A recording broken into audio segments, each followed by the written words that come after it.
അധികാരക്കൊതിയാണോ Jose K മാണിയെ UDF-ലേക്ക് ചുവടുമാറാൻ പ്രേരിപ്പിക്കുന്നത്? അല്ല, അതിന് മറ്റൊരു കാരണമുണ്ട്. കേരള കോൺഗ്രസ് മാണി വിഭാഗം ഇടതിൽ തുടർന്നാൽ വരുന്ന തിരഞ്ഞെടുപ്പിൽ അവർക്കുണ്ടാകുന്ന ജയസാധ്യത ഇടുക്കി മാത്രമാണ്. അടുത്ത നിയമസഭയിൽ ഇന്നുള്ള 5-ൽ നിന്നും 1 ചുരുങ്ങണോ എന്നതാണ് UDF-ലേക്കുള്ള ഈ പരകായ പ്രവേശ ചിന്തയുടെ കാതൽ. കേരള കോൺഗ്രസ് ഇടതു മുന്നണി വിടുമെന്ന അഭ്യൂഹങ്ങൾ പൂർണ്ണമായും തള്ളാതെ തങ്ങളെ ഓർത്ത് ആരും കണ്ണുനീരൊഴുക്കേണ്ടതില്ലെന്ന് ചൂണ്ടിക്കാട്ടി വിദേശയാത്രയിൽ തിരിച്ചെത്തിയ party chairman Jose K Mani കോട്ടയത്ത് പറഞ്ഞ വാക്കുകൾ വളരെ പ്രസക്തമാണ്. താൻ UDF-ലേക്ക് പോകുമെന്ന് ഇതുവരെ ജോസ് കെ മാണി ഒരിടത്തും പറഞ്ഞിട്ടുമില്ല. അതേസമയം കേരള കോൺഗ്രസ് എവിടെയുണ്ടോ അവിടെ ഭരണമുണ്ടാകും എന്ന ജോസ് കെ മാണിയുടെ പരാമർശം രാഷ്ട്രീയ വൃത്തങ്ങളിൽ വലിയ ചർച്ചയാണിപ്പോൾ. പല കേന്ദ്രങ്ങളിൽ നിന്നും ക്ഷണം വരുന്നുണ്ടെന്ന് അത് വസ്തുതയാണെന്ന് ജോസ് കെ മാണി പറയുന്നു. എന്നാൽ നിലപാട് ഓരോ ദിവസവും വിശദീകരിക്കേണ്ട കാര്യമില്ല. 5 MLA-മാരും പാർട്ടിയിൽ തന്നെ തുടരുമെന്നും അദ്ദേഹം ഉറച്ച നിലപാടെടുക്കുന്നു.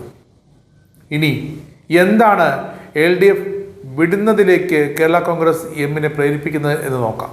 കഴിഞ്ഞ തവണ റോഷി അഗസ്റ്റിൻ വിജയിച്ച ഇടുക്കിയിൽ 5500 വോട്ടിൻ്റെ ഭൂരിപക്ഷമുണ്ട്. പുതിയ രാഷ്ട്രീയ കാലാവസ്ഥയിൽ അദ്ദേഹത്തിന് ഇടതിൽ നിന്നാൽ ഈ ഭൂരിപക്ഷം കുറഞ്ഞേക്കാമെങ്കിലും 6ാം വട്ടവും ജയിക്കാൻ റോഷിക്ക് വലിയ പ്രയാസമൊന്നുമില്ല. എന്നാൽ ചങ്ങനാശ്ശേരിയിലും പൂഞ്ഞാറിലും കാഞ്ഞിരപ്പള്ളിയിലും ഇടുക്കിയേക്കാൾ ഭൂരിപക്ഷം കിട്ടിയതിന് വ്യക്തമായ കാരണമുണ്ട്. അത് പക്ക LDF വോട്ടുകളാണ്. അത് മുന്നണി മാറിയ ലുക്കറി പ്രതീക്ഷിക്കുകയേ വേണ്ട. ചോരും എന്നതിലപ്പുറം ലഭിക്കില്ല എന്ന അവസ്ഥ പ്രയോഗിക്കേണ്ടി വരും. ശേഷിക്കുന്ന റാന്നിയിൽ തട്ടിമുട്ടി വെറും 1000 വോട്ടിനാണ് കഴിഞ്ഞ തവണ പാർട്ടി MLA ജയിച്ചു കയറിയത്. അവിടെയും CPM വോട്ടുകൾ തന്നെയാണ് തുണയായത്.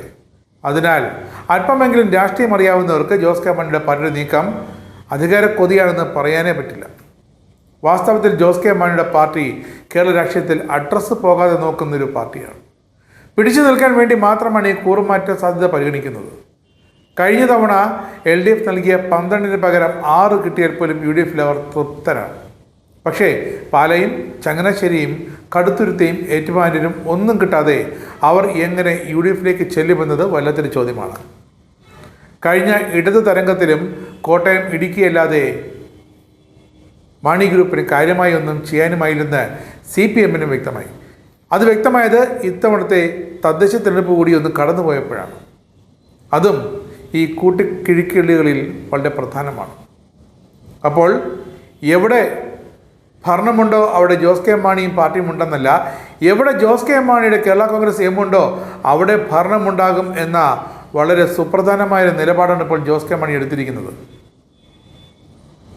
ചർച്ചകൾ PK കുഞ്ഞാലിക്കുട്ടിയുമായി നടത്തി എന്നതും സോണിയാഗാന്ധിയുമായി ചർച്ച നടത്തിയെന്നൊക്കെ അദ്ദേഹം നിഷേധിക്കുന്നുണ്ട്. പക്ഷേ വാസ്തവം ഇതാണ്, UDF-ൽ ജോസ് കെ മാണിക്ക് വേണ്ടി സംസാരിക്കാൻ ഒരു മധ്യസ്ഥനുണ്ടായിരുന്നു, ബിഷപ്പുമാരുണ്ടായിരുന്നു, സമൂഹത്തിൻ്റെ നാനാതുറയിലുള്ള പ്രമുഖരുണ്ടായിരുന്നു. എന്തായാലും തീരുമാനം ജോസ് കെ മാണിയുടേതാണ്. 2 കൈ നീട്ടി സ്വീകരിക്കാൻ UDF തയ്യാറുമാണ്.